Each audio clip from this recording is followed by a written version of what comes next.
So, thanks everyone for joining us. Thanks Ann Smith and Gloria, her co-chair, for setting this up. Um, we are lucky to have Ann Gipson with us this morning to lead the discussion. Ann also selected the book that we read. Dr. Gipson serves as Associate Professor of Piano Pedagogy, piano and Director of Piano Pedagogy at TCU. She's been there since 2005. She was our nominee and winner of the TMTA Award for Outstanding Achievement in Collegiate Teaching for this year. She's past president of MTNA, and the bio goes on and on. Most of you know Ann, but just a brief introduction for those who don't. So go ahead, take it away.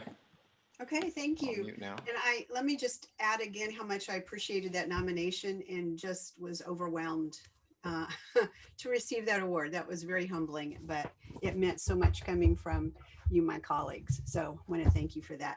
I hope you found this book as enlightening and encouraging and enjoyable to read as I did. For me, it was an opportunity to reflect on my teaching, on myself, on my students through this lens of grit and what grit means. And as I said earlier in an earlier meeting, when announcing the book, I think it was very timely. I think we've all had to dig in to see what kind of grit we have and what we're made of to get through the last several months. So hopefully our discussion will just be an encouragement to continue persevering and digging for that. Rather than initially going chapter by chapter, I'd like to look at the chapters on grit first and kind of set the tone for that. Then go back to the chapters on effort and talent, and then spend hopefully the bulk of our time on those issues in developing grit in our students, because that's really what we need to learn from this book, I think.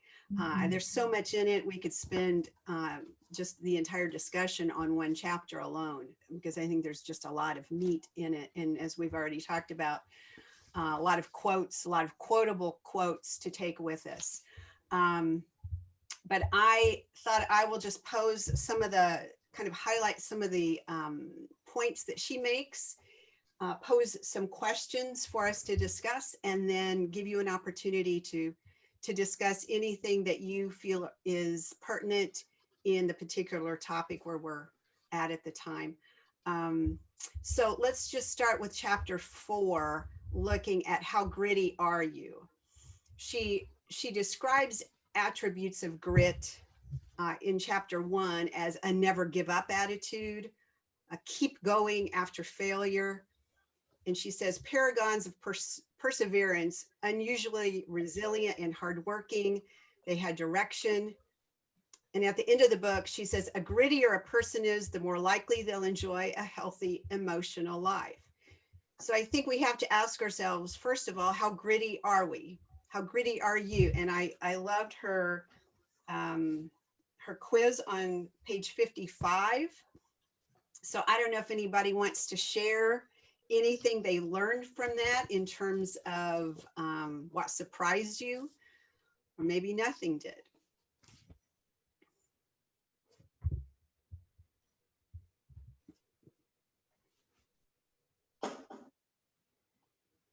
I'll share something I hadn't considered, I guess, is the focus on interest not changing from year to year, on grit kind of having to do with sticking with one passion or one project for a long time. I think people think of themselves as hard workers, or many of us might,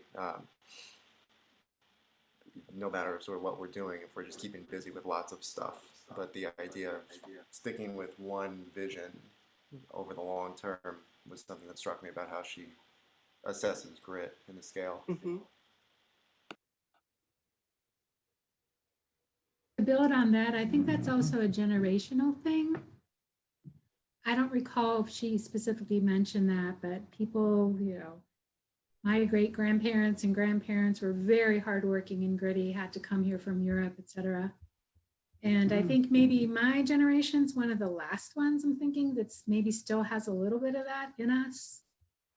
I think people younger than I am might not have that background, just in general. And especially my young piano students, there's not a priority, there's not a cultural norm that you got to stick with something.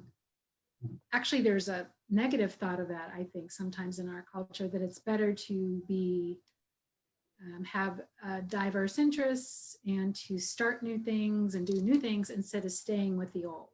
Does that make sense? I don't even know if I'm making sense. But. It does. And she actually addresses the generational thing in chapter 5, I think, a little bit more. And that issue of, does age matter? Does age make a difference in terms of our grit? Let's hold on to that. Let me go back to something that Evan mentioned, just talking a little bit more about the whole aspect of passion and staying with an idea or an interest for one being, for one time. I think she makes the comment on page 74, if you want to turn to that, and I'll try to direct you to where it is.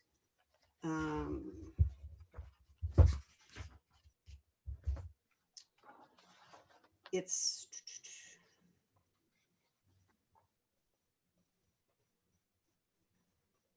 the very first full paragraph. She says, giving up lower level goals is not only forgivable, it is sometimes absolutely necessary. It also makes sense to switch your path when a different lower level goal, a different means to the same end, is just more efficient or more fun, or for whatever reason makes more sense than your original plan. And so she's talking a lot in this chapter about passion and perseverance. And I'd never even thought about those two words combined together as what grit really is a combination of.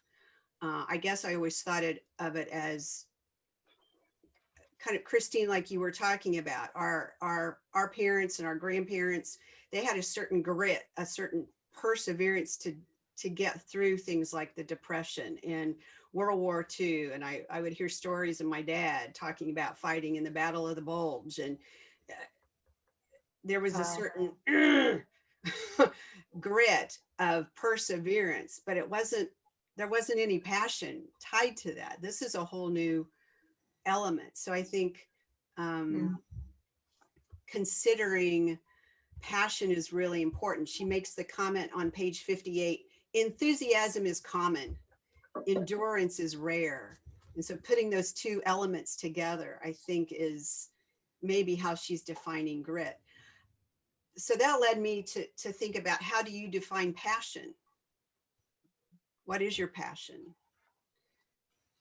And do you have a clear, well-defined philosophy that gives you guidelines and boundaries to keep you on track for that passion? What do you think about that?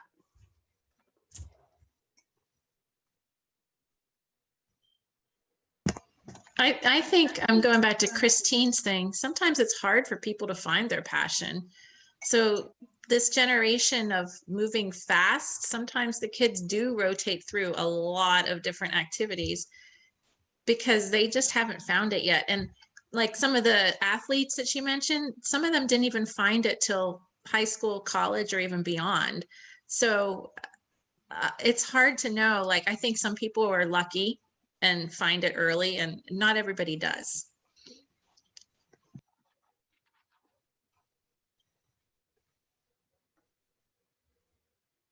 Is it fair to say we have all found our passion at this stage of our lives? Yeah. I have my passion since young, but I didn't get the opportunity to be paced. Yeah. Or yeah. That is my.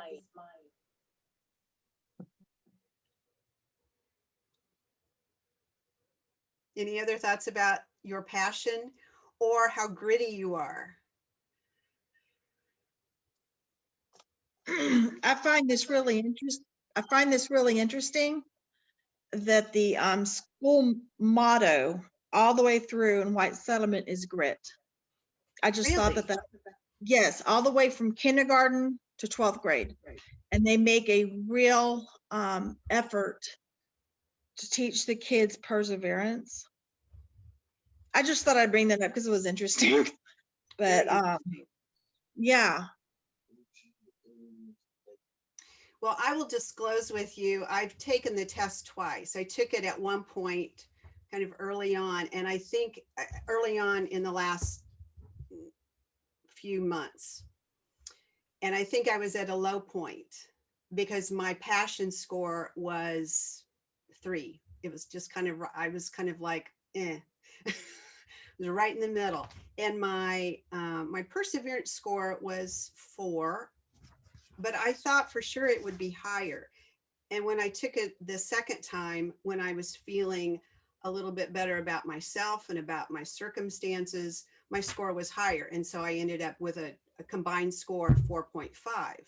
And I felt like, okay, that reflects a little more of who I am, because I feel like I've learned grit and I've learned that perseverance from my parents. So I'm wondering how even circumstances day to day, the way we're feeling, our energy level, how even those elements impact how gritty we feel.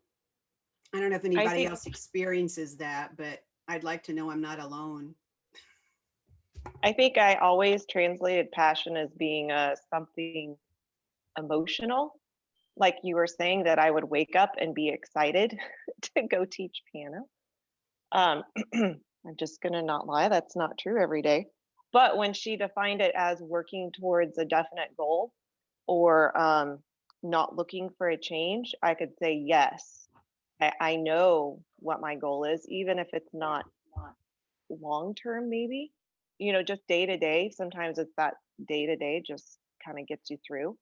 Or that lesson to lesson if we're talking about piano teaching in particular. But in the not looking for a change, I don't have any plan on switching careers.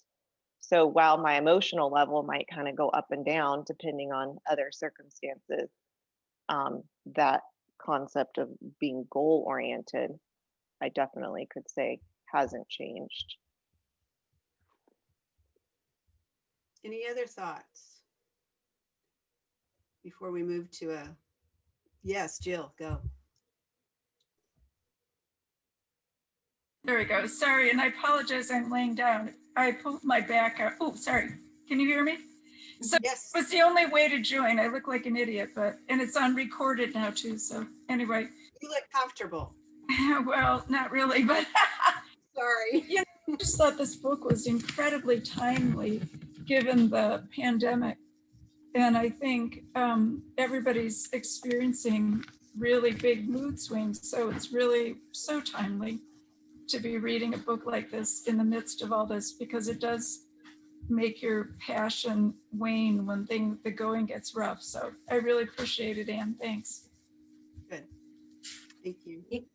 And I agree too that, yeah, that passion it's not necessarily static, but that we've developed habit and commitment, and we're going to do what's before us to do, no matter what the passion meter might be that day.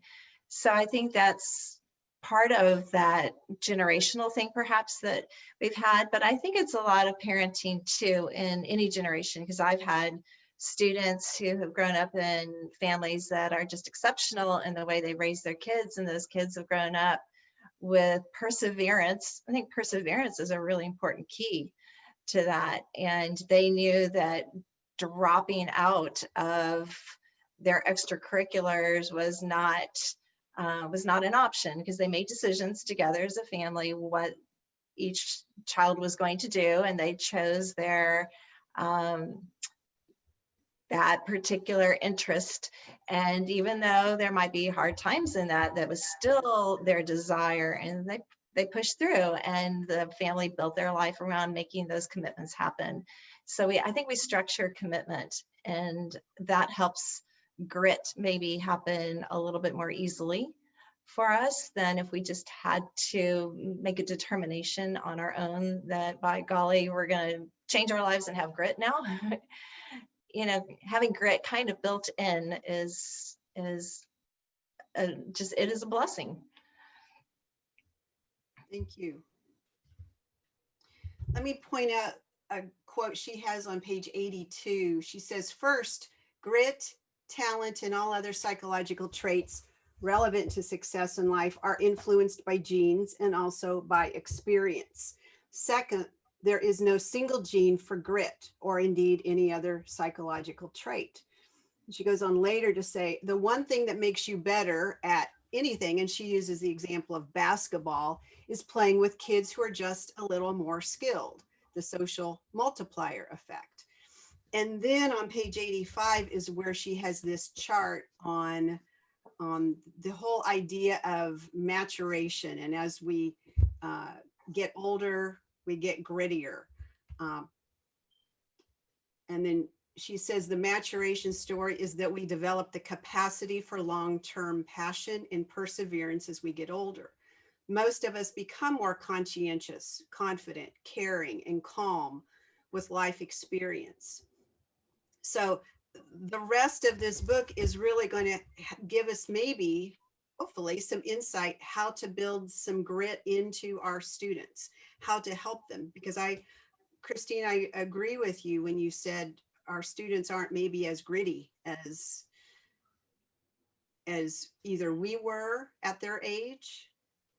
Do you see that in your students? If you're thinking about your 15-year-old student or your 11-year-old student, are they as gritty as when you were that age? I mean, it's a different time. I realize that it's a different time in history. Culture is different. Social media has impacted all of our whole self-being.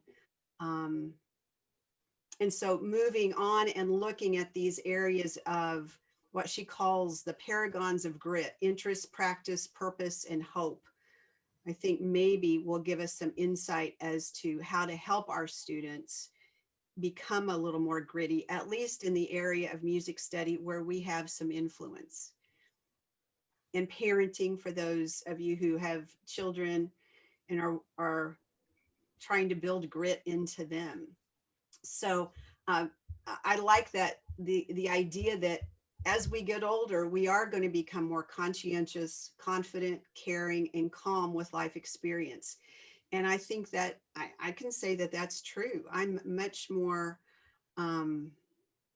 I've always been sort of easygoing in terms of when something happens, I would look at it and just respond with, okay, let's not get too stressed initially. I might stress internally, and that's been a whole issue of health issues because I swallow all my internal stress, all my stress internally.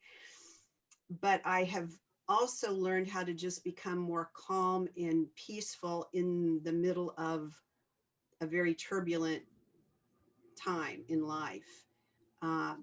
And it's hard for young children to do that. It's hard for teenagers to do that. And it's even hard for adults to do that. It just comes with experience. So unless somebody else has something you'd like to say on this topic, let's move to effort and talent. Yeah, Carolyn, unmute yourself, please.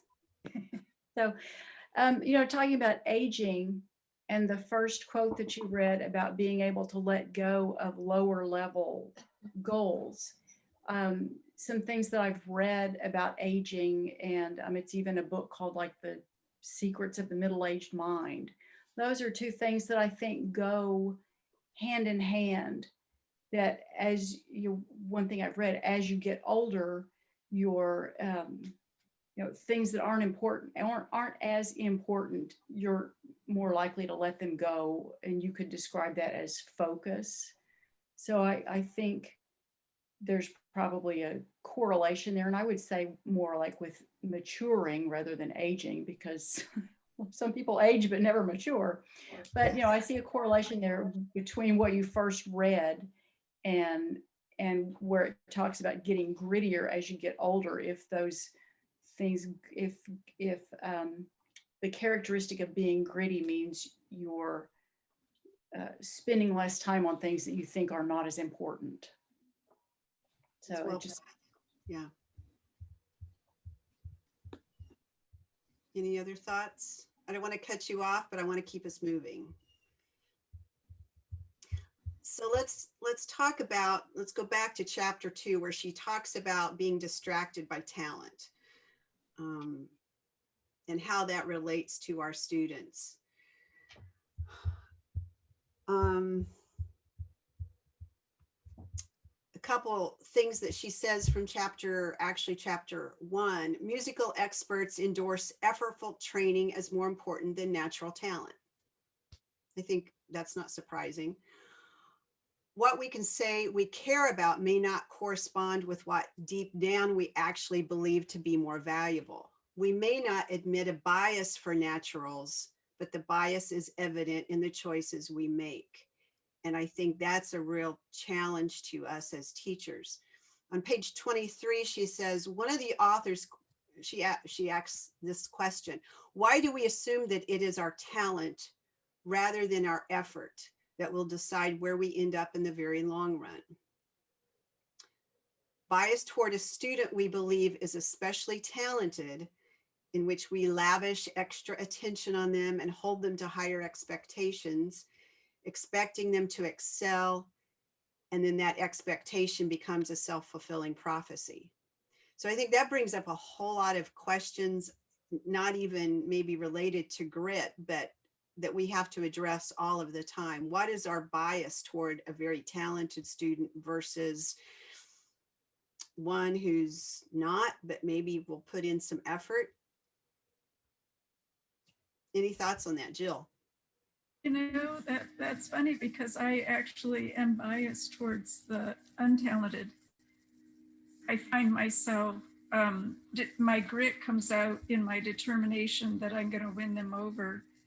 And I'm even biased towards the unmotivated student, putting energy in. Just a thought. Can I ask, Jill, have you always been that way, or do you think you've developed that as you've taught? Always been that way. And I taught at the college level with some people that had the opinion that it wasn't their job to motivate the unmotivated student. That if somebody showed up prepared, they'd give their all, but if they didn't, they just checked out. And I've always been the opposite, because it's always been a source of grit and challenge, that I know music is valuable for even the ones that don't know it. Just my bias. Are you able to share, Jill, some things that you've done specifically to motivate the unmotivated? Well, that's just a whole nother pedagogy. that's a whole nother book. But I have had a lot of success. You know, I do a lot of things. You know, I set up goals they can reach. It's all part of that whole thing of establishing a cycle of success that then feeds on itself. But that's just a whole nother issue. Kind of along those lines, that's when she talks about routine and just making the practice part of what you just automatically do every day at the same time in the same way. I think that's what this generation lacks a lot of. Their schedules, I mean, like, think about the simpler times when there was a farm. You got up, you fed the cows, you ate your breakfast. They had very less things to do, and they had a very set routine. And I think kids today, they really are at a disadvantage to have that. I would agree. I think you stated it very well. And I think that's the challenge. They're so distracted, and their parents are so distracted to convince them of the importance of music study is the first battle, I think, even to study piano, whether they're motivated or not. Jill, I tend to agree with you. And I feel like that's how I approach a lot of my pedagogical decisions on how can I motivate even the student who doesn't want to be here, but either the parent has decided they will be here, or it just hasn't clicked in them yet to want to practice and to want to be making music. But maybe if I can keep them at it just for, just long enough, it will finally happen. And I've seen it happen. I've seen it turn around, and that child will start going to the piano on their own and start practicing. But I had to be willing to go through those very grueling months of them not practicing and them not doing much work and not much progress until they finally had that spark of interest themselves. And we'll get to that. Maybe we should jump to that and start looking at how we develop grit in our students, because that I think that's what she offers a lot in talking about. Intrinsically enjoying what you do is how she defines it. And I think one of the important things she makes, she quotes Benjamin Bloom, which I really like addressing and referring to, because she says, before hard work comes play.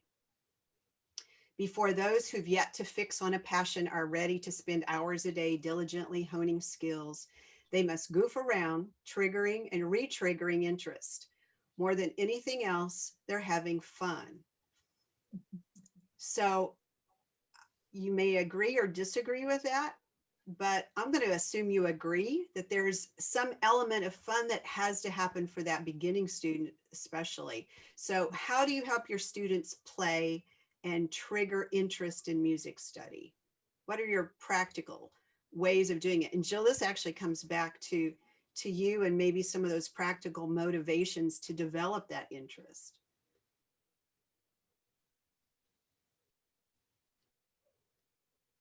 You want to share anything?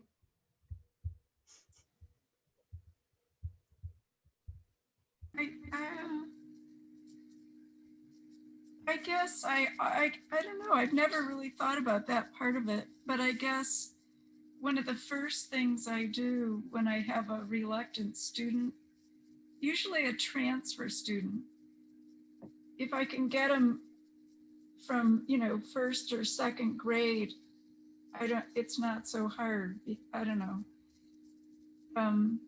But I guess the first thing I do is personal connection. Like, I am inordinately interested in their life, and even when they come to the lesson grumpy, which they often do, they sit there like a stone, you know. I spend a lot of time connecting with them personally, you know, what they're doing, almost kind of befriending them before the meanie in me comes out, you know, where I'm like, lay down the law. I don't know. I guess it would be the personal connection.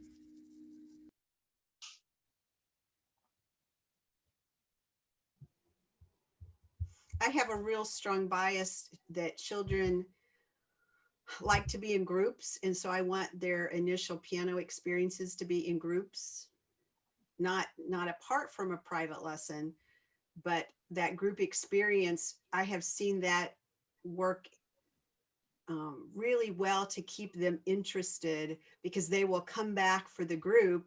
They will have a great time in the group lesson. They may not practice all week long, but they'll come back for their group lesson. But then I've seen it where in the second year or the third year, it starts to become meaningful to them on their own. And so it's that first year, just helping them get through it, giving them some songs that they like to play.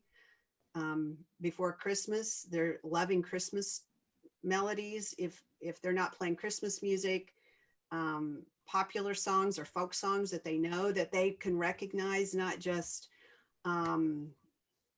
Gorilla in the Tree, which I use Faber, so nothing against Faber, but that hasn't got a whole lot of meaning to a whole lot of students. So finding music that really means something. Other ways you develop interest, Carolyn? Well, I think, you know, you mentioned the word intrinsically motivated. And so I like to, and I think that's something that is finding out what intrinsically motivates your students. You know, do they want to play songs that mom and dad know? You know, do they want to be able to play Disney songs? Do they want to win contests? You know, if they enter, because, you know, finding out, and I think those things change sometimes with the students, but the underlying reason, you know, I mean, in educational psychology, we talk about extrinsic motivation versus intrinsic. And, like she said, the intrinsically motivated students or people are the ones that are going to succeed the most. And I think that's what you were talking about. You stick with them for those difficult months and something clicks with them. And then all of a sudden, it's like, I think it's Lynn Freeman Olson that used to talk about, or it's either him or Marvin Blickenstaff that says, there are those students that no matter who is teaching them, they would do well. And I think for the intrinsically motivated student, there's a lot of truth in that. So, do they just, some students just will set goals for themselves. And then I think our job is to guide them in those goals, because we know that, okay, they like to achieve goals. So, I have some kids where I'm doing the 40-piece challenge, and they just love to be able to say, they love it when I can say, okay, you can add that piece to your list. And some of the other ones don't really care that much about that. There are other things that motivate them.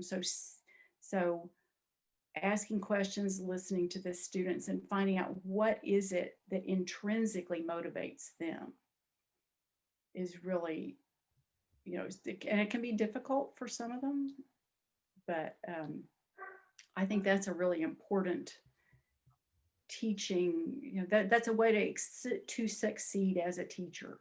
Absolutely. Yeah.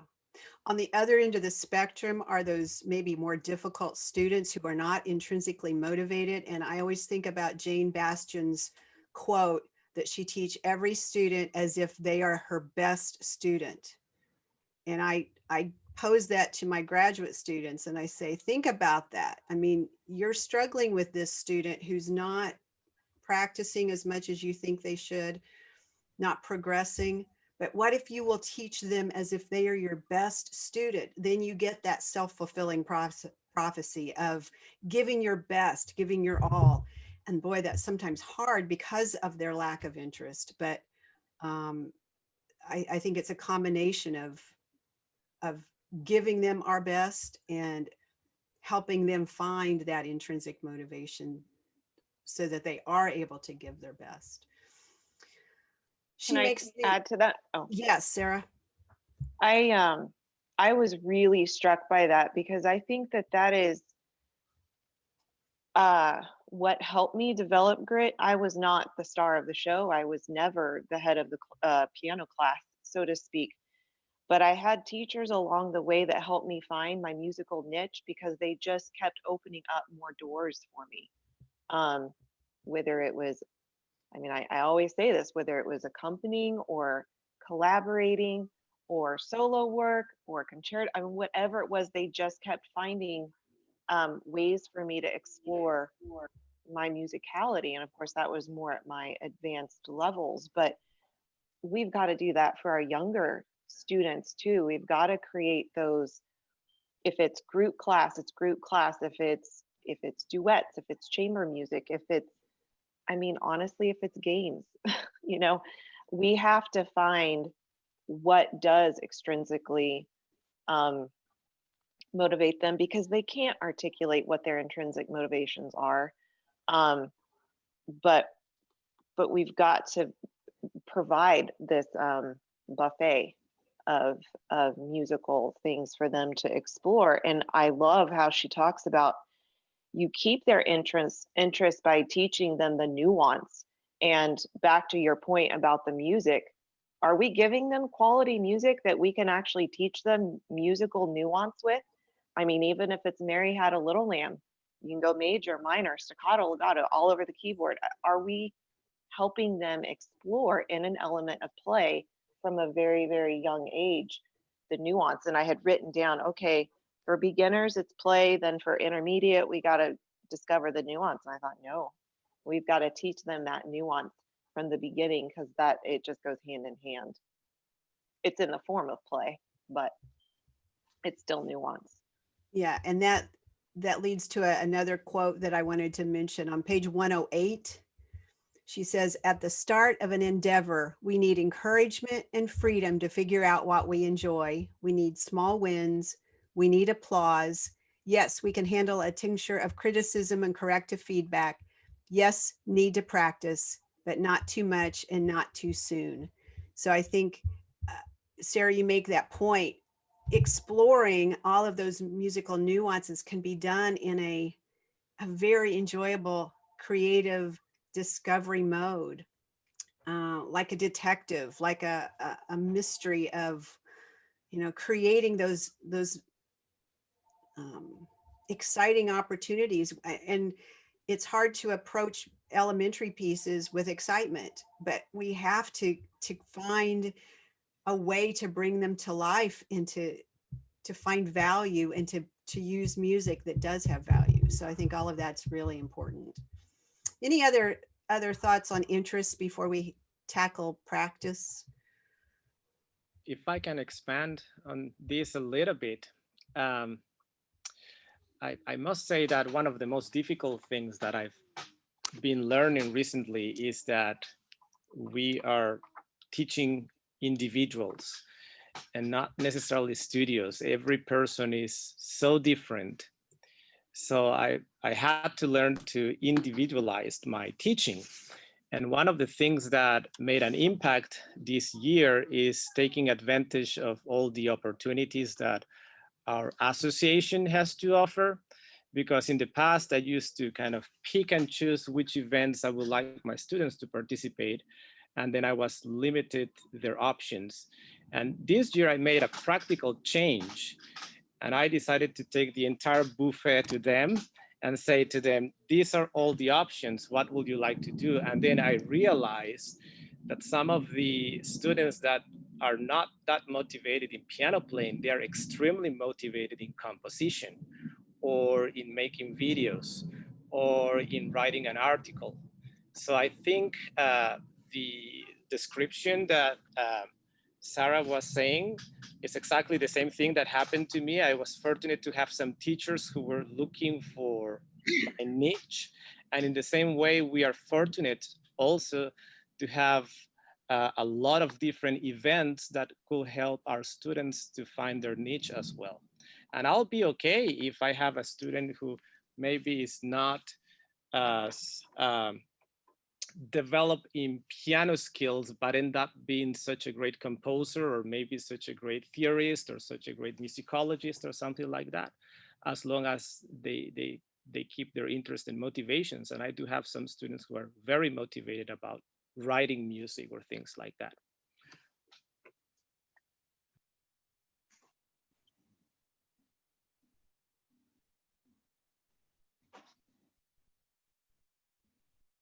Let's tackle the issue of practice. These are things from chapter 7. Her definition is perseverance, the daily discipline of trying to do things better than we did yesterday. And I like that she brings out the chart on page 119 and talks about the 10,000 hours of practice over 10 years before achieving elite levels of expertise. I think it's important to help our students know it's a long haul. It is a perseverance. It's a marathon, not a sprint. But she talks a lot about deliberate practice and what experts do. Experts don't just do more time on task, but also better time on task. Experts practice differently with deliberate practice. Experts set a stretch goal, zeroing in on just one narrow aspect of their overall performance, rather focusing on what they already do well. Experts strive to improve specific weaknesses. Experts are more interested in what they did wrong so they can fix it than what they did right. What is your own experience with deliberate practice and how you help your students achieve and how you teach them to be deliberate in their practice? I think this is the biggest issue in teaching. That's what we're trying to impart, that understanding of how to approach music, but that deliberate practice. I don't, Carolyn, I don't know if it was you who were talking about goals, setting goals, or I don't know. I don't remember who made that comment, but certainly, I don't know if you can add to that or want to add to that. Well, there's a, oh, I can't think what it is. I'll think of it in a minute. There's a blog, The Bulletproof Musician. And there is a study there that I quote to my students a lot. I think it was actually done at UNT. So I remind them a lot. According to this study, they found that it's not the number of repetitions that makes the biggest progress. It's the percentage of accurate repetitions. So if you play something 9 times out of 10 accurately, it's better, you make progress better than if you do it 50 times out of 100. And even my young students, that is not a difficult concept. So I say, do it. And, the older students, I tell them, this was a study at University of North Texas. And, they took, but, the 10,000 hours thing, was it Malcolm Gladwell? Was it Blink? What was it? There was a book, that 10,000 hours number has been floating around for several years. And I think the nuance of that is, that we need to remember and somehow communicate to our students that, it's not just gritting your teeth and getting through it. It's not just mindless repetition and filling up the 10,000 hours. Because I believe the study or one of the major studies that came out of was wasn't it a conservatory in Germany? And that 10,000 hours comes with the qualifier that once you're good enough to get into the conservatory, it's spending the time to do it. So I try to, back to telling my students 9 times out of 10 right is better than 50 out of 100. I also try to, we acknowledge that they're busy. So I say, all right, how can you accomplish something in the least amount of time? And what can you, if I teach you how to practice this well, then can you accomplish, can you get it done in the least amount, not that we're trying to cut off their time, but how much time do you have to work with, and how can you get something really good accomplished in that amount of time? And work smarter, not harder. I find it's kind of funny. A lot of my kids have never heard that phrase. Interesting. Yeah. I find she lists the characteristics of deliberate practice at the bottom of 137. And I mean, these are things we do. I guess what struck me was that she wasn't talking about just music teachers. She was talking about everything in life, that this is really how we improve. This is how we make progress and persevere and go back to the drawing board. I mean, whether it is developing the skill to run a 5K or learning a new skill, it is defining a stretch goal, and it's giving a student something just beyond what they can easily attain, that stretches them, that takes them out of the comfort zone just enough that they can do it with a little effort. And that's important, that we don't just let them do what they can get by with, but we give them a little stretch, help them move beyond, and see then that they're able to accomplish it. But then full concentration and effort. And that's the quality. That's not quantity. That's the quality of thinking about what you're doing at that time and putting in those 9 correct repetitions because of the concentration. Third is immediate and informative feedback. And so I think that's the hard one. How do we help our students even give themselves immediate feedback at home when they're practicing? What are ways that you've been successful in helping your students understand? Yeah. I just do that a lot in the lessons, and I'm finding a lot of times um, I'm talking to the student, but I want the parent to hear me, because I say, you know, we'll stop, and you know, I do this a lot more than I use the word wrong a lot more now than I did 15 or 20 years ago. It's like, what, you know, because in their lessons, they'll stop, they made a mistake. And I'll say, what did you do wrong? What was wrong? You know, or like, where is this hard to play? Well, it's like, you know, and they're you know, on the second page. Well, where on the second page? Well, okay, it's this line. Okay, well, what? So I ask them questions to lead them to tell me, you know, I missed the note. I didn't count it. I missed the fingering. I used this format that I stole from Kathy Leisinger, where we RINFAD, rhythm, notes, fingering, articulation, dynamics. So I say, all right, yes, measure 6 is hard to play. Did you get the right rhythm? Yes. Did you play the right notes? You know, so then they know what they did wrong. And a lot of times I'll start the lessons with, what was hard to practice this week? Or when we open up a piece, okay, well, let's play Arietta in C. What were you listening for in your practicing this week? Or mom will be sitting there and I'll say, okay, after you play this piece, I want you to stop and think, did that go how you wanted it to go? Well, not exactly. Okay, what do you want to change? How do you want it to sound different? And what are you going to do differently to make, you know, because I have one student who like ignores fingerings all the time. Say, okay, was that you know, well, I missed a note.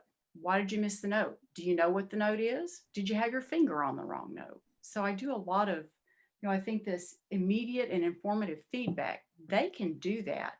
And when I'm telling them to stop and think, I want their mom to hear me say, there's going to be pauses and silence in your practicing. So that's, you know, it's just this is really, you know, these 4 things, you know, kind of use it like a checklist, because I think that helps with the intrinsic motivation.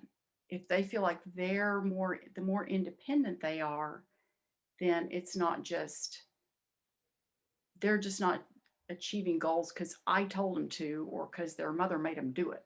Right. They can regulate themselves. And the fact that you focus on telling them what they did wrong or finding what's wrong in the performance, that experts do that. That's what experts do. And why do we shy away from saying to a student, there's something wrong? You're missing some things in this measure, in this phrase. What is it? Why do we shy away from that? I think it probably goes back to the motivation. We want them to have a good experience. We want them to like it. We want them to stay with it, especially those who are very unmotivated. But we've got to somehow balance that much better, and go for, let's find out what's wrong and just dig in and fix it, and then think about how we can improve it and go from there. That's helping them learn to be gritty and how to persevere through difficulties.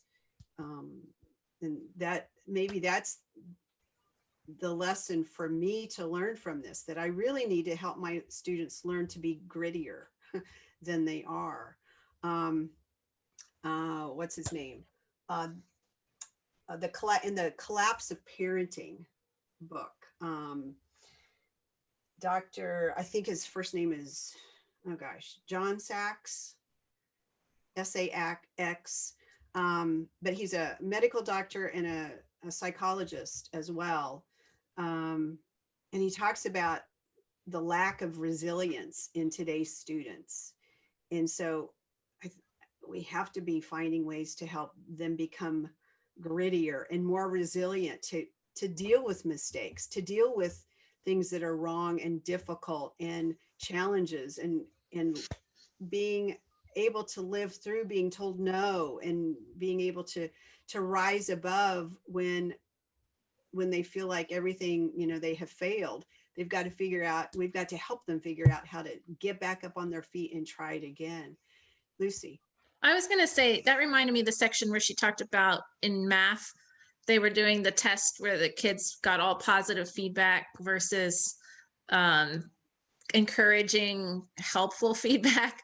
And it made me think of soccer, like the everybody wins, everybody gets trophy mentality. And I also, so obviously the kids have been reinforced in other activities that, pats on the back are all they get. But I also like what Carolyn was saying. And one thing I've noticed with my own children is they actually use a lot of rubrics at schools now to have the kids complete their homework and their projects and assignments and things. So I think like what Carolyn was getting at was a similar concept where the kids are actually used to that from school now. So it's not a bad element to include in their assignment books or whatever, so that it does give them kind of like a checklist to help them focus and think about that. So I will say, as a teacher who really never used rubrics, I mean, I didn't grow up with rubrics, and now we've had to completely, I had to completely rethink every class that I teach, because there has to be a rubric, a formal rubric attached to it for the students to see, and for our assessment for the SACS accreditation. And I do find value in them. I'm not sure the students are using them quite to the level that the education, that the assessors think they're using them. But I marvel, we've taught years and years without applied piano having a rubric. Well, now we have to have a rubric to be able to teach it. And it's been an interesting lesson in verbally identifying what we do and what we want to achieve, and we want our students to accomplish. It's just a side note. It's been part of my level of frustration in the last few months, and I've had to, that's part of the the grit and persevere through that, because it's just been frustrating and time consuming. And it's like, are we going to teach differently? Probably not, but maybe we will. So we'll see. Jill, you had a comment. Yeah, I think what Carolyn was saying is something, as I'm thinking here, that I do. So the intrinsic motivator for me, for most kids, is success in playing music. So once you can, so everything about practice is driving towards that goal, because you can't be successful if you don't practice right. So for me, I guess what I do is I'm always like, when a student comes in and they play and they're not successful, it's like Carolyn, I've stopped being Miss Fix-It anymore. I don't just go through a litany of things that are wrong, but I feel like what I do is, first of all, make an assumption. Even if I ask a student, would you like to play that better? Just to establish that that's what we're after. And then I give them tools. So I will give them, I'll go through and practice with them and the process of how to get it right. But after a while, after I'm doing that in lessons for a while, eventually it shifts the onus to their shoulders. So I'm assuming they know the tools. And so then it's more about, well, what tool have I taught you of how to fix that? Like you have a lot of stumbles in your Clementi Sonatina. Okay, what? So, and I also reassure them that when they're not playing well, it's not because they're not talented. Every student can play. at a correct level that they should be at well. So I explained, if you're having stumbles, it's no big deal. As a matter of fact, it's because you're not practicing correctly. And let's think about the tools that I've taught you. And okay, go home and let's try that. Let's try that tool and see if it works. So eventually I put the onus on them to own the tools. And I start expecting. And then, you know, once they get into that, then they have a cycle of success and it just feeds on itself. Thank you. Your first comment about making music and being successful in making music, I think leads really well into her chapter on purpose, that the conviction that your work matters and matters to people other than ourselves, connecting to the well-being of other people. So that idea that we're helping our students find purpose in their music study, in learning to play a piece. On 149, she talks about the parable of the bricklayers. I like that parable. 3 bricklayers are asked, what are you doing? The first says, I'm laying bricks. The second says, I'm building a church. The third says, I am building the house of God. The first has a job, the second a career, the third has a calling. How do we help our students find something more than I'm just kind of at the basic level doing a job of taking music lessons, playing the piano?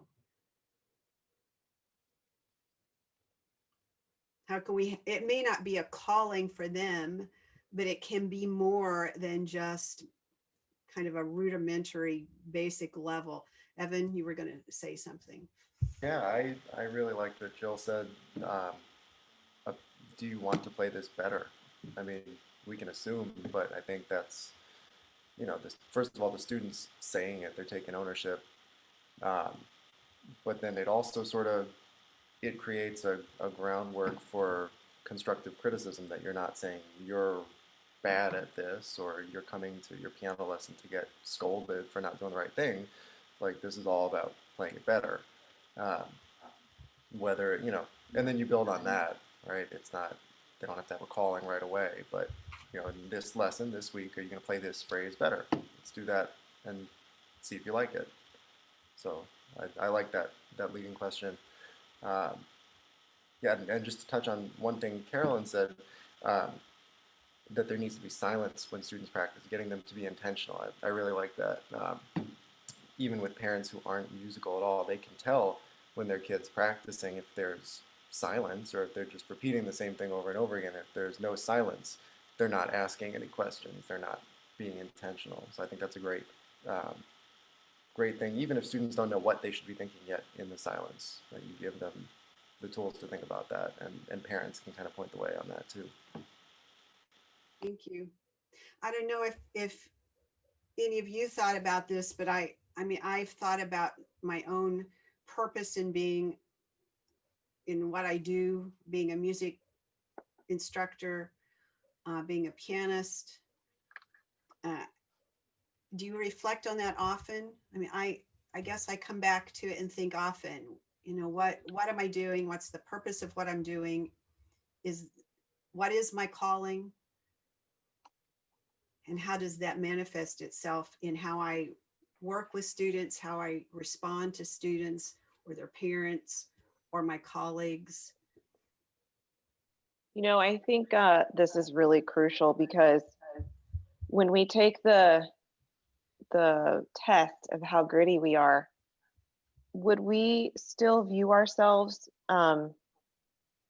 as being others oriented if we were in a different profession? I mean, that should just be, not should, it really is just an ingrained quality that you are developing or whatever in your grit, so that no matter what you're doing in life, no matter what your passion and perseverance is, I mean, if I couldn't teach piano anymore, would I still view whatever it is with the same others oriented? I mean, I guess my point is that it is people that are like that. It is in all ramifications of their life. It's not just their career.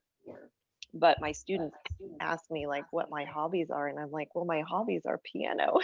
You know, I mean, we love it so much. It's so intertwined in every other area of life. You know, I love what I do and I do what I love, and it's not necessarily just a job. But but that I love this chapter because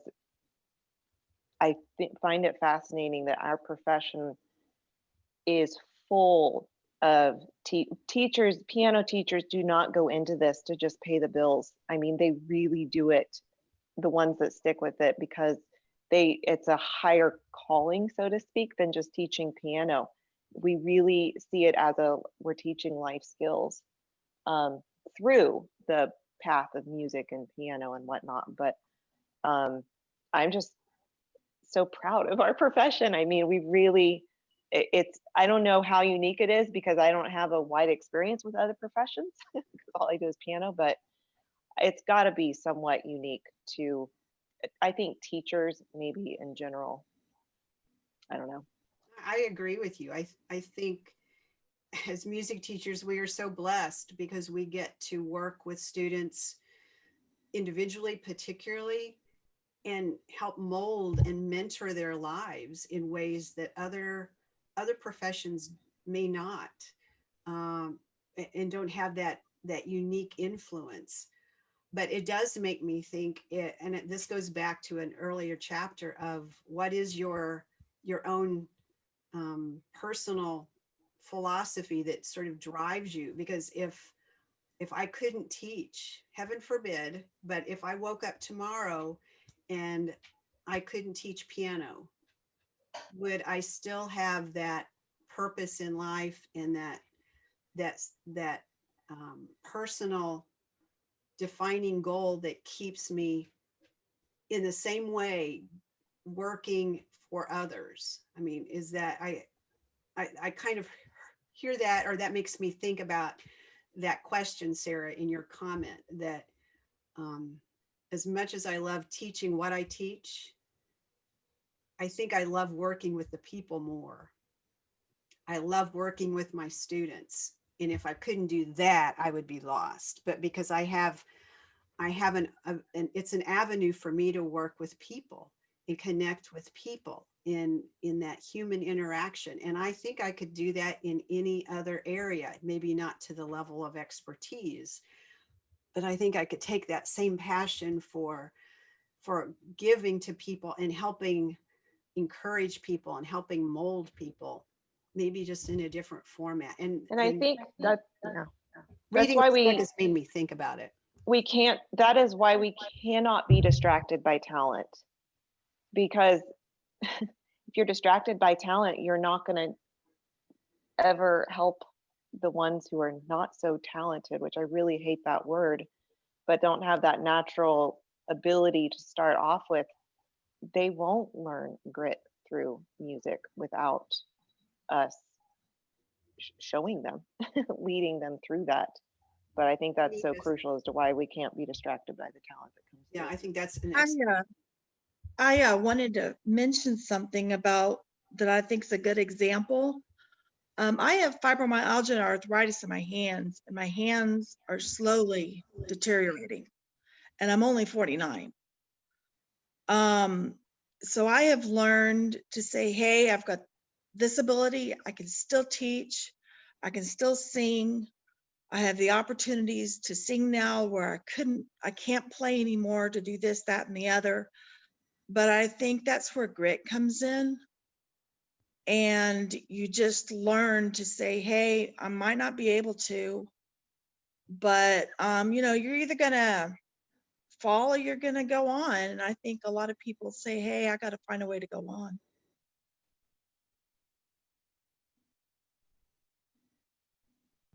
That's a perfect segue to the whole topic of hope, because that's exactly what you are defining and describing. And she talks about that in chapter 9, the idea of rising to the occasion in every stage of grit, learning to keep going even when things are difficult, even when we have doubts. If we stay down, grit loses. If we get up, grit prevails.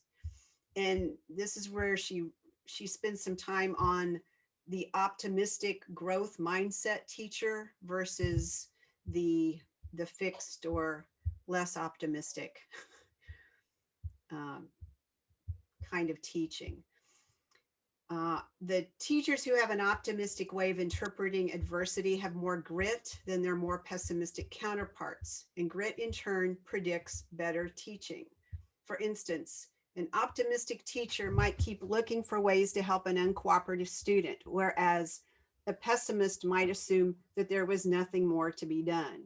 And we've kind of addressed that and kind of hinted at that, that it just takes a lot of grit to keep working with those students who are less motivated or have less music aptitude, and maybe just it's harder for them.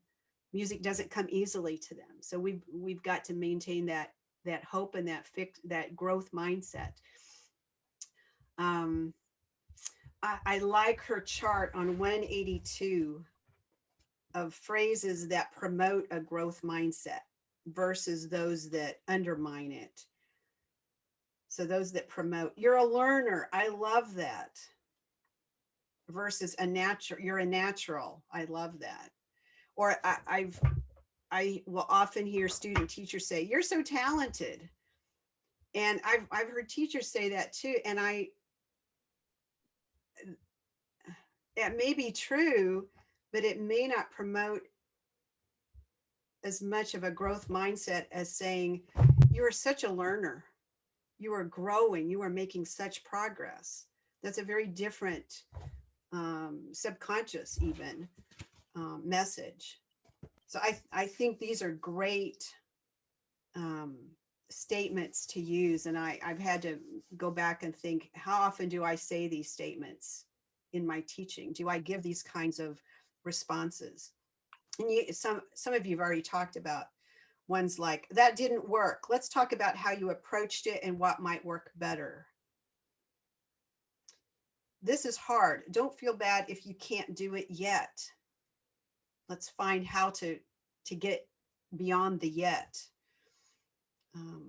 I have high standards. I'm holding you to them because I know we can reach them together.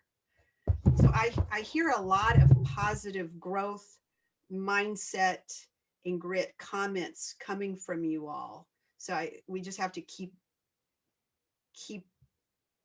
being aware that that's what we're giving those students, maybe especially the challenging students, that we're always helping them move beyond. Any reflections about that?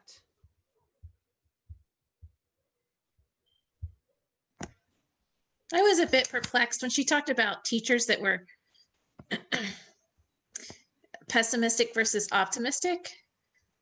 And, I don't know, I was kind of thinking, how many teachers are also pessimists?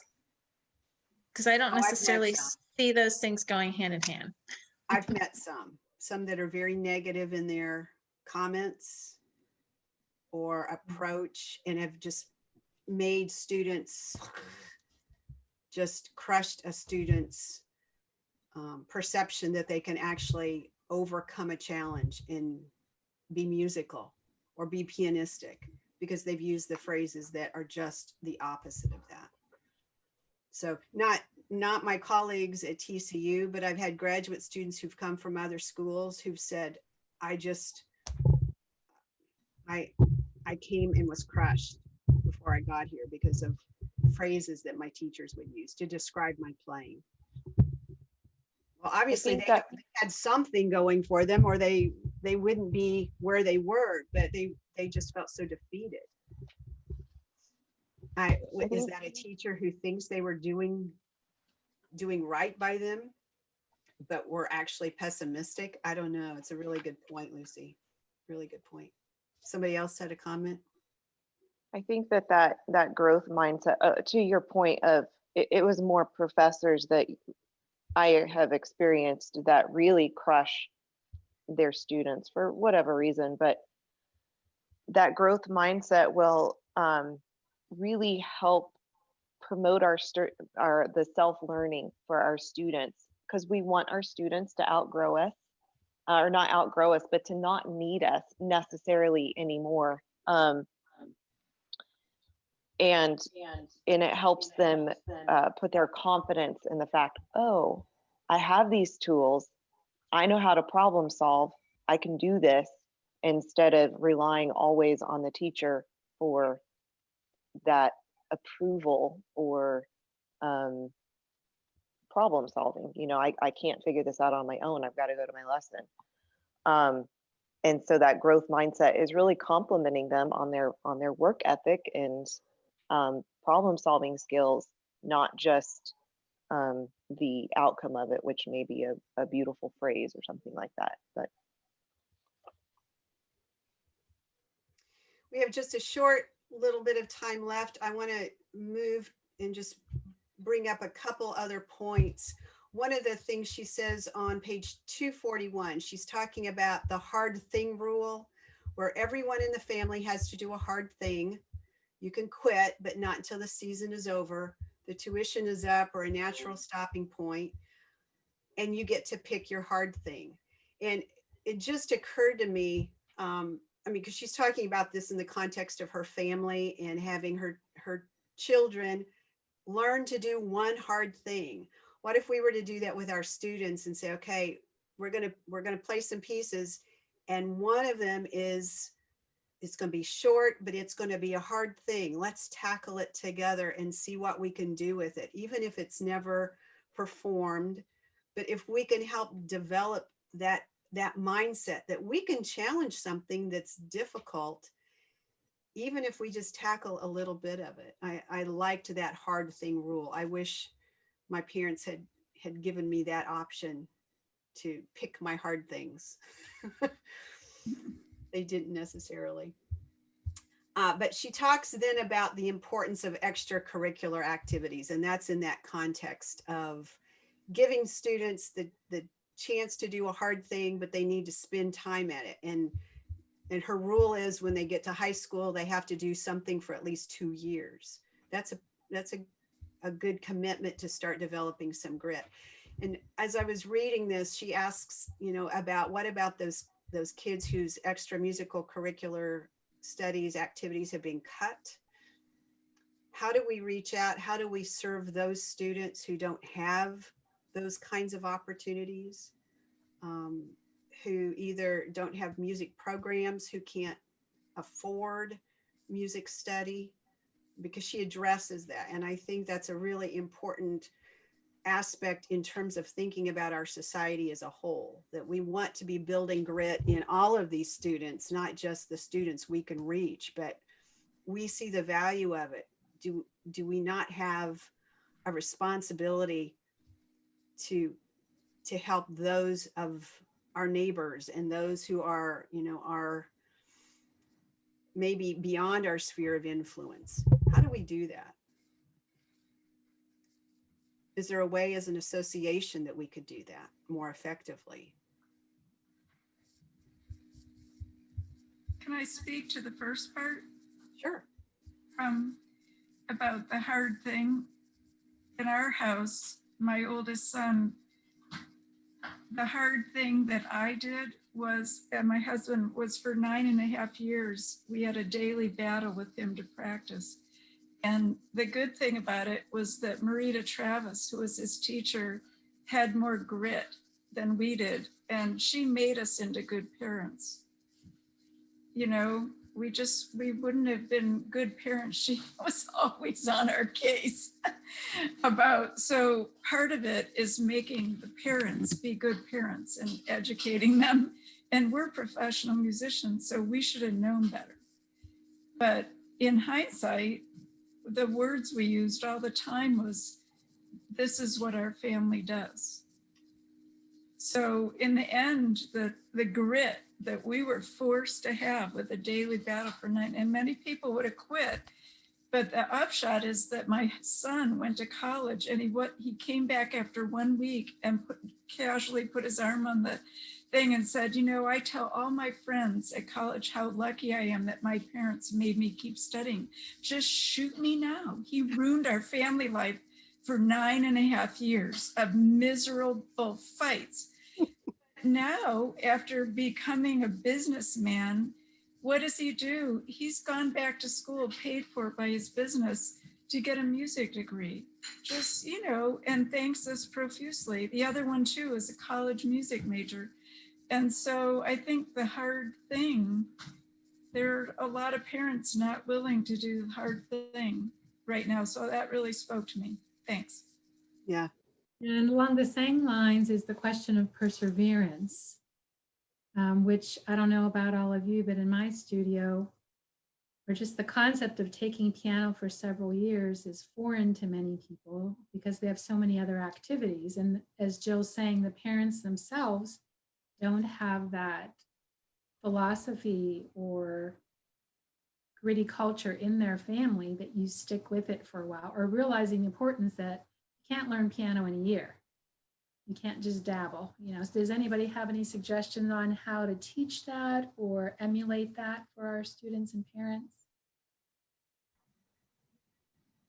That's a great segue to the last topic. And just to add to that before you respond to Christine's question, the bottom line on culture and grit is if you want to be grittier, find a gritty culture and join it.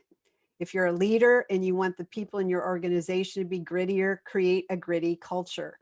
And she goes on to say, the real way to become a great swimmer is to join a great team. And she talks about the great swimmer who would get up at 4 in the morning and go swim. Everybody you know is getting up at 4 in the morning to go practice. That's just what you do. It's no big deal. It becomes a habit. If I'm in a crowd of people doing things a certain way, I follow along. And I think we have that going for us because society moves in kind of trends and in groups, and we like to be within groups. And so if we can somehow develop a culture among our students and our parents that this is what it looks like, this is what it means, and this is valuable, this is great, it can spill over into other areas of their life. But how do we develop a culture of grit in our studios? That's maybe the question for this. Has anybody seen the TED Talk that this author has done? I was going to do that and I didn't. So sorry. I was just curious. I saw that she gave one, but I haven't watched it. So Sarah, you're nodding. You've seen it? Yeah, it came out several years ago. And I didn't even look at when she wrote this book, but I guess she gave the TED Talk before she wrote the book. Yeah, because she talks about it in here, right? Yes. Yeah. Anyway, I enjoyed the book much more. I wasn't super inspired. I thought in the TED Talk, she had to condense it so much that she kind of told us what we already knew about grit. But I like how much she expounded on it in here and kind of broke it down. So. But do you think it would be valuable to tell the parents about the TED Talk if you haven't done? Sorry, I didn't realize that's where you're going with that. I don't. I just thought of that. Yes, but you know, it absolutely. But it comes from having that weekly interaction with the parents, which is hard right now, especially on one hand. But on the other hand, I would say during the pandemic too, the parents got grittier with the students on their practice because they would overhear everything that was going on in the lesson. They weren't just jumping in and out, and started holding their kids a little bit more accountable.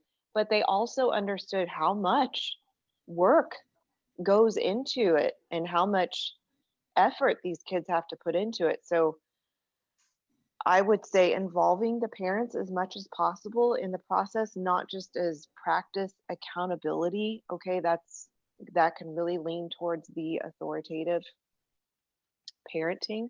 In some cases, I mean, you always have to evaluate, but so they know what exactly is going on, so that when they see their kids and everybody else up at recital, you know, they see the whole picture, not just the final product of Susie playing for Elise or whatever. But getting family, friends, make it as social as possible. Sarah, I think you're right that the Zoom interaction or however you are teaching virtually has actually impacted parents maybe in a positive way that I would not have anticipated, that they're having to be there to often, at least with younger students, help with the technology, help things get set up, and then they're listening and they're paying attention. And, so we're proceeding. Our end of the semester recital will be on Zoom, and we will invite whoever we can of those family and those family members and their related grandparents, aunts, uncles, whatever. We can still move in that way. And maybe that's how we continue to build the crowd. That's one of the questions she asked. How do we develop the crowd, the great team that everyone will want to follow? And I will say, I've heard so much great team, great crowd, great grit from you all that I'm encouraged, that I think we're doing a great job in Fort Worth. I think we've got some gritty teachers.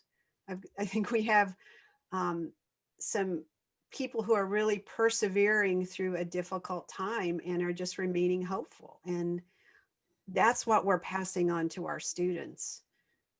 We may be passing on a lot of great music instruction, but there's a whole lot of self-being and personal goals and personal self-awareness that we are also passing on to them. So I want to thank you for that. I think that's extremely important. And I'm hearing it and I'm seeing it. What other comments do you have? We're out of time, but if you have some other comments you really want to share, I want to give you that opportunity.